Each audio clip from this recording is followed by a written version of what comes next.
sea opened up and there he was. But take us back to UConn for a little bit on the reaction and just like that excitement of game day, away from the hitting and the rest of it, just the experience of being a college football player at a Division I school with the environment. How much fun is that? It's unbelievable. I remember the first time I ran out of the tunnel at Rensselaer. We were playing UMass back in 2012. It was the season opener. And there's 20,000, 30,000 screaming fans in front of you, and the smoke goes off, and the band's playing, and there's cheerleaders, and it's an unbelievable experience. And I soaked up every part of it. Every away game we had, we'd fly on a chartered plane. We flew on a chartered plane to Temple. Which was nice bus ride. They'd give us snacks before we got on the plane, and I loved that. I had an unbelievable experience throughout my time at UConn and with college football, and it's tough. And Richard Sherman probably said it the best, where someone asked him if they should pay college athletes, and he said, take a look at a college athlete's schedule for one day and a regular college student, try it out. And it's not easy. What's it like? It's a 12-month season. If you go to a bowl game, then you're going to be practicing through finals into whenever your bowl game is, and you might get a couple weeks off, but you have to train when you're at home then, and you're always training and perfecting your craft. And I work out throughout the entire year and call receivers, and it's a crazy schedule, whether you have 5 a.m. workouts and then 3 classes or 4 classes the rest of the day. You can never really shut off that athlete mode or your schedule later on. Was it hard having 3 coaches in less than a year span? It was strange. I came in with Coach Pasqualoni, and he left, and we had Coach Weiss and then Coach Siako.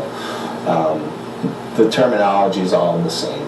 It's the same plays. It's all the same thing. They're just dressed differently, and it's tough to learn new offenses and those type of things.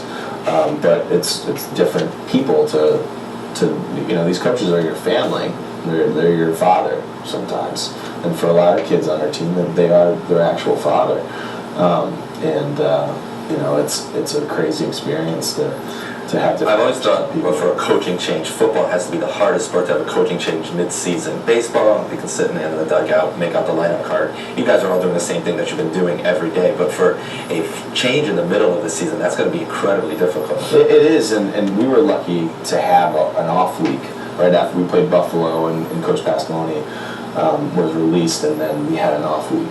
And that off week was pretty tense to have these different offenses and different people playing different positions, and you don't realize how much goes into one coach, and how many things work with that one coach, and when they leave, how many things change. What was your father's role in all this? Since he's such a name in a football coach, and was he able? I'm sure he was able to pull back and just be the father and the supportive guy, but with his vast amount of knowledge and everything else, what was his role while we were playing? In high school, he was my coach my freshman year. Right. Okay. When we moved to Massac, I had 2 coaches. I had my head coach, Coach Murphy, and then when I went home, we would watch film and we would watch opponents' tapes, and he was basically my coach throughout that. And then in college, when he wasn't able to go to every practice, when he wasn't able to be in the room with me, he created the system where every time I was on offense as quarterback, he would be behind me, the offense, in a number 12 seat. Wow. So every quarter, if you look up at the stands, you could see him running around the other side of the stadium, getting behind the offense. Was it always UConn for you, or did you have any other schools that you were looking seriously at? I got offered from Boston College my sophomore year, after my sophomore season, and pretty quickly I got a lot of the Ivy Leagues interested, and for a while I was all set to go to Yale.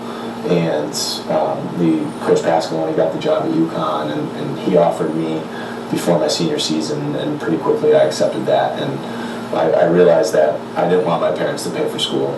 I realized that I wanted to play at a high level, and I wanted to play for my home state. And playing Rutgers and beating Rutgers is one of the greatest moments of my life. To be on the highest level in the state for football, and to play for your state is an amazing feeling. And there were quite a few Connecticut guys on the team, and we all really took pride in playing for our home state. And you got some national attention here from your article, but as you know where I'm going, you got national attention for the mullets. Yeah. How did that come about? What was that like? Did you expect that at all? Like, what was the scene behind that? No, I think it started. I love MacGyver. I don't know if you guys remember that show.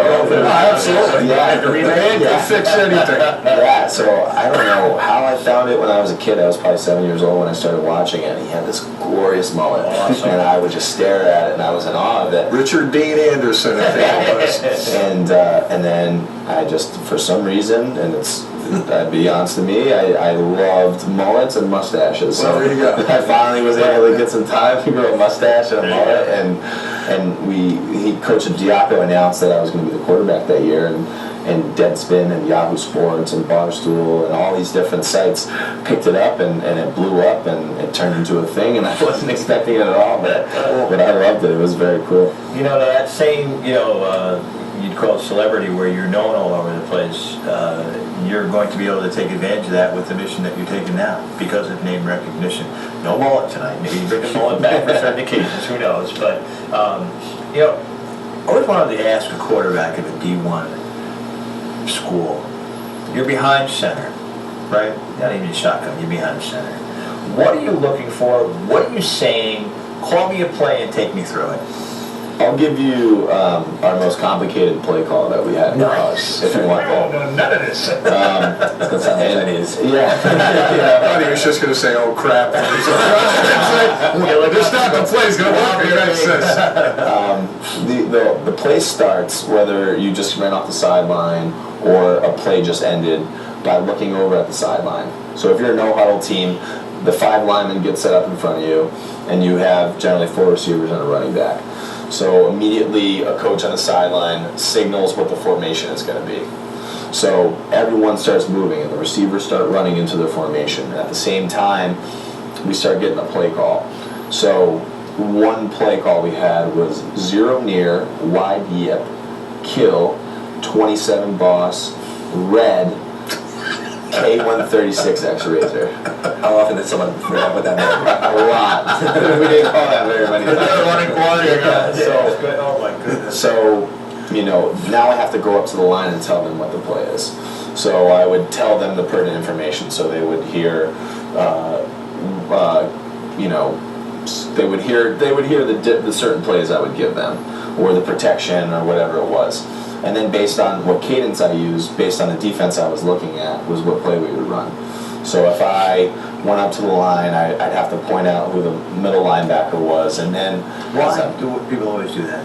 It sets up either the protection or the run play. Okay. So the O-line, if you give them a mic, or a middle linebacker, then they know who to block to, they know who to combo to. If it's protection, they know who's picking up who. Okay. So generally, it all revolves around that guy. And this is all a split second after I get the play, and I have given it for the linebackers. Now I'm looking for, and let's just say it's a pass play, I'm looking for coverages and the general rotation of the defense so I can make a protection call to tell the lineman where to slide, who to pick up, all while seeing who I should throw to. And this all happens with a 25-second play clock. Just thinking, all this he just told us. No Omaha, right? 1, ding. Okay, so you have to do that. Say you're on the road. What was the toughest road stadium you played in? I got at the end of a UCF game, and this is the year they played at the Fiesta Bowl with Blake Bortles and everything, and it was the fourth quarter, and there were, I don't know, half the people in the stands, but for some reason they were all in the end zone, and I was trying to call the cadence, and it was, and they had metal bleachers, they're all stomping, and then it was one of the loudest situations I've ever been in, and we all go off sides, and we all get yelled at. So you're looking at that defense, and obviously defenses are trying to fake you out because they don't have to set. They can just be in motion whatever they want, cornerbacks and the rest of it. When you have a hot read, okay, I'm looking for this wide receiver. Who's your favorite wide receiver, by the way? Jeremy Davis. Could not be. Doing good things with the Giants right now. Giants now. Yeah. Absolutely. You love the height, Yeah. right? And he was just that big, go get it. He caught everything. Right. Brought everything for me. The Memphis game, we both broke a school record, you know, and it was, we were just on another level that day. And it was, he was my favorite receiver I ever had. Was it easy to tell he was on the road to the NFL? Yeah, you know, his biggest thing was his work ethic, and he worked harder than any guy I'd ever seen at that position. Whether it was, and we worked hard together. We'd text each other throughout the day. Hey, can we throw later? Okay, let's throw later. And one thing you realize is it's awesome to progress with other guys. So, you know, that first game where I'm redshirting and I run out at UMass, Jeremy caught one of his first passes of his college career, and you see the path he took. And everyone takes different paths, but you know, he was a fantastic athlete. Always with the ball when he came into the media room afterwards, and it was me and two other guys when he declared. And I don't think we were all expecting him to declare that day, because you're kind of like, well, what did he just say, and did I take that? Mm-hmm. And he decided to throw his hat in, and I think Eli just threw him a touchdown a couple weeks ago in an exhibition game, I think, or something, right? Not yesterday. He didn't throw any Saturday night, that's We're right. going to burn the tape on the Buffalo game the other day. But you love those big receivers, right? The big physical ones that can just go out and, you know, get it done. You know, one kid from our area, talk about how impressed you've been with, and you could tell us which way you go, Arkell or Arkeel, because we called him Arkell his entire high school career until he got to UConn, and then Diaco told us it's Arkell. So the kid from Ansonia, how did he do? Great. You know, one of the best athletes I ever met in my life. And one play that stood out to me, it was Temple 2014. He caught a screen pass and it was gone, and I don't think anyone touched him. He went for 70 yards, and more, I think one of the biggest questions was, will his small frame be able to hold up on a bigger level, and it has. And it's just lightning speed, and he's one of the kids who was able to stay in state and play for UConn, who has really impressed a lot of people, and I think a lot of people, and I can see a lot of him this year. I think he's going to do a lot. You know, and that was that game where we had always said, can Arkell run past cornerback at that level? Yeah. Because we knew it when he played against Torrington or something, kids would be like, wait a minute, he was here a minute ago, where'd he go? And he was gone. Because in Ansonia, he hardly ever got touched. Well, he's And he did outside, remember, outrun. he used to disappear in the piles, and then all And of a they come out sudden, he's 50 yards out later. to right. Yeah. We kind of thought he wasn't going to be, that was high school was going to be it. And I mean, Ansonia's, you know, Alex Thomas goes to Yale. He had a very credible career at Yale, and but you know, we'll see what he does the next 2 years here. We were talking about another Raider that you just mentioned was a favorite of yours also, Mr. Chris DeBerry. You know, would find running quarterback for the Raiders. I thought it was terrific with, was it Coach Weiss that gave him? I think he ended up getting a scholarship for his last season. Coach Diaco. Was it Diaco did it? Yes. And He was on that team with Weiss that He was, yeah. And just a great kid, right? Good Absolutely, teammate. and he had, I think he started at Bowling Green, or he started at a school in Ohio. Yep. Came to UConn as a walk-on, and being a walk-on in a D1 program isn't easy. And Chris fought through a lot of adversity, and was able to coach afterwards. And you know, he's a great human being, and it was a pleasure to be around him in the meeting rooms, on the field, and just a great athlete and a great person. Talk about this year a little bit. What are your expectations for your UConn Huskies? I see big things. You know, last year was amazing to see games like Houston. You know, that's the most electric I've seen Menschler in a long time. In the show afterwards of everyone on the field, and you know, I think what people realize around the country is that UConn football is a team to not take lightly. You know, whether it was Notre Dame a couple years back when they upset them, or you know, South Carolina in a bowl game, and when teams come down, you know, I remember playing Memphis on a it was 36 degrees outside, and those guys didn't want to come out of the locker room until 1 hour. We were all with short sleeves on, and our coach had short sleeves on. 36 is balmy. You know, We were in the heated press box. Probably eating hamburgers or whatever they were serving us that day. you know, I loved coming down from the north and taking it to teams and from all over the country. I think it was a cool thing. What about where UConn is now? It looks like the Big 12 is kind of taking auditions now. They asked 20 schools to like apply and everything else. Now. We don't know where UConn sits. I mean, we're from the Northeast. We see a lot of what they could bring in. Governor of Texas comes out and says, well, there is no expansion without Houston if they don't get in. What happens if they don't get in? That I don't know. I don't know how long UConn as a school can last in the AAC, in the American Conference. Right. And I think that's a big question for everyone, especially with basketball. And most of the people in the state worry about where the future of the UConn basketball program, men's and women's. I think a big conference is got to be. And they have, don't quote me, I think either the top or top 5 athletic budget for a non-Power 5 school. How long can they keep up on that without getting into one of those conferences? That's the big question. They're missing such a big pot of gold. Well, you would always, I always feel like a lot of other people, I would love to see them get into the ACC. I think they're a better geographical fit. The basketball rivalries would be The basketball rivalries absolutely. would rival the old Big East, and North Carolina's got a good football program. South Carolina, I mean, you got the whole. UConn, Texas A&M is, I don't know if that's a great, or Texas Tech, it would be the greatest rivalry. Well, you would but get, it's- Texas and Oklahoma in the big. Those would be fun, but at the same time, I North just- Carolina, Duke coming to town, you could play those as a neutral site at the Garden every year. Just the potential for that, but it doesn't seem like that door's going to open with the ACC for a while. I know Boston College is still miffed out. UConn reacted Well, I mean, when they left the Big East. They were the ones that kind of It was screwed really him the last upset time, if about we it, remember right, that he didn't want UConn after Blumenthal filed a lawsuit, and we went through that whole thing. Eric Calhoun said he would never And play I always thought basketball. looking back on it, you can clearly see that they thought the Big East was going to last forever, and that's where they dropped the ball. Yeah. But there's always, and you think it's a small group, but there is a small amount of voices out there that say if they don't get in, maybe they should look at de-emphasizing football. That has been brought up. I don't see UConn going I that don't way. see that because what are they going to do with the stadium? Well, I mean, you're just going to leave that there empty? a couple Billy Joel concerts. What are you going to do? I got another empty one in Hartford. Yeah. Argos, so we can play baseball and football wherever you want. They move it to the Argos Stadium if they're going to downsize. Oh my goodness, right? I don't ever see that happening. I think that's just. I don't either, but you've heard someone you threw hear the up in voices out there. Not either. No, don't even get me started on the Argos. We don't have 10 hours to go over that.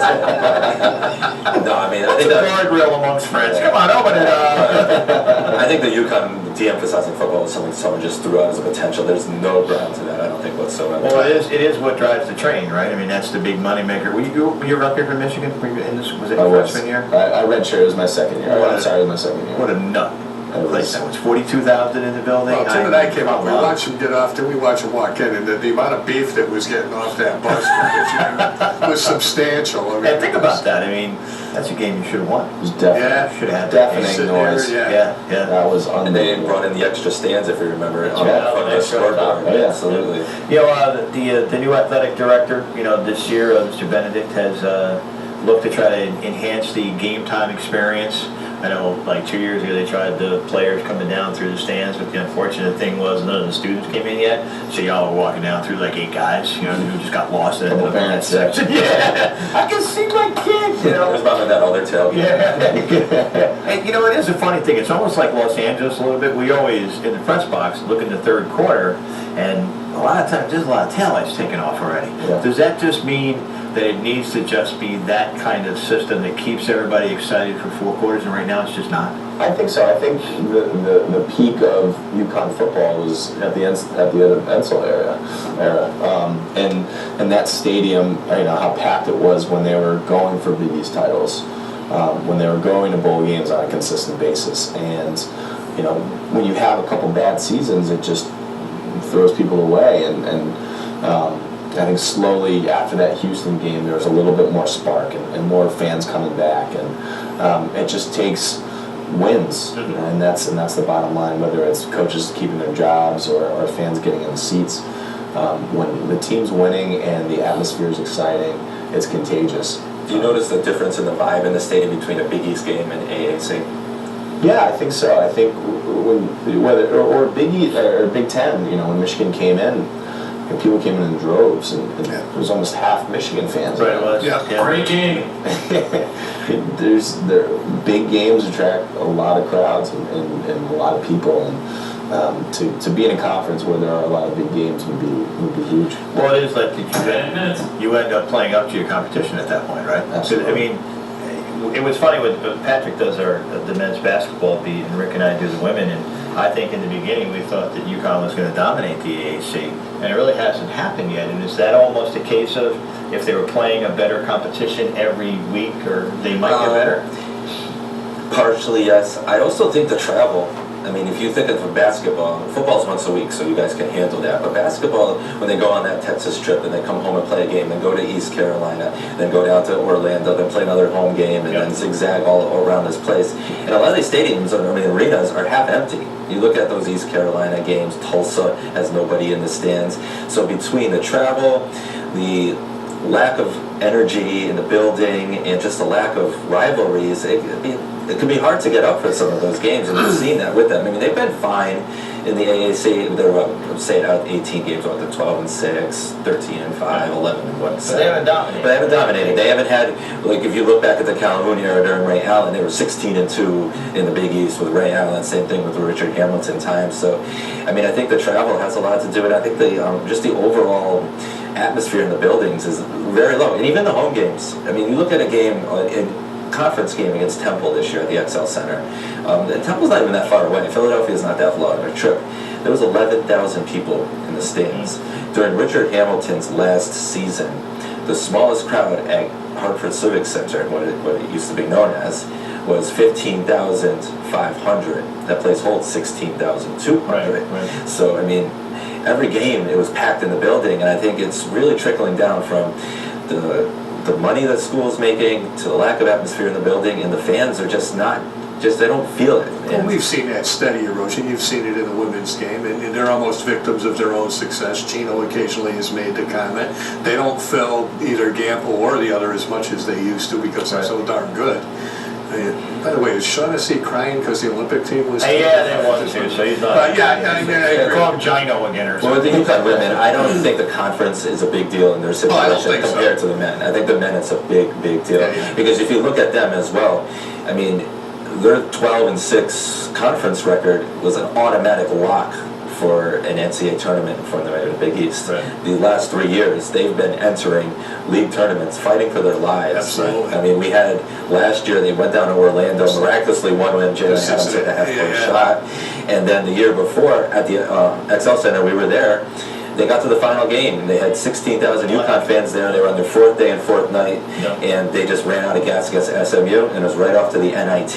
In the past, if they had that run in the Big East to get to the finals, it would have been no question. They would have gotten in. And so, I mean, there's a lot on the line now. You look at their schedule this season, they have that tournament in Hawaii, and if they don't play well in that, they're going to be in the same spot again this year. Like it was last year. Exactly. Have to have a dominant conference here or a very strong conference tournament, or it's going to be tough getting in. They're 7th seed. The year they won the championship, they were a 7th seed. Yeah. I mean, and they were a good team. I mean, they were ranked a lot of that season with Napier and Boatwright that season, and they still were a 7th seed. And they ended up winning the championship, but they didn't get any respect from the tournament committee at all. Patrick was almost permanently impaled by Napier on that Florida shot. He literally ran Were you in the stands over that day? your desk. How was it? No. That was slightly nuts. It's funny, every once in a while you'll get one of those on Twitter. Do you ever see, like, you'll scroll through Twitter and you get like one of those promo ads, and Steiner Sports sells that picture a lot of times. I didn't know we had a celebrity. Thankfully, if you look back to the video, I was very proud of myself, because in those situations you could end up on Deadspin for life if you fall over and flip over. I'm not going to name names on UConn Press Row, but at times they've there was a soda incident a few years ago that I was not involved in, thankfully. But I closed my laptop, stood up like a soldier, and just stood there with a straight face. Nobody even noticed me, thankfully. That's it. You know, being on campus with like the UConn women and the UConn men, I mean, how much fun is that? Or all your athletic teams that you have? It's awesome. It's a cool community. I've had classes with women players, and that schedule's insane. Or baseball players. And if you look at the American Conference for baseball players, traveling down to Tulsa on a Wednesday and coming back and having to deal with classes, and that's a part of the grind as a college student. And whether it's football, you're only once a week, or baseball where your spring is insanely packed. There's a lot of people with a lot of unique challenges in sports, and it's cool to meet a lot of different people who play different sports, and there's a lot of amazing people who go to UConn and who are Huskies. Their own little city there they got there, up with the cows and the rest, but all of a sudden nothing. UConn, it's all right there. Dairy Barn and the rest of it.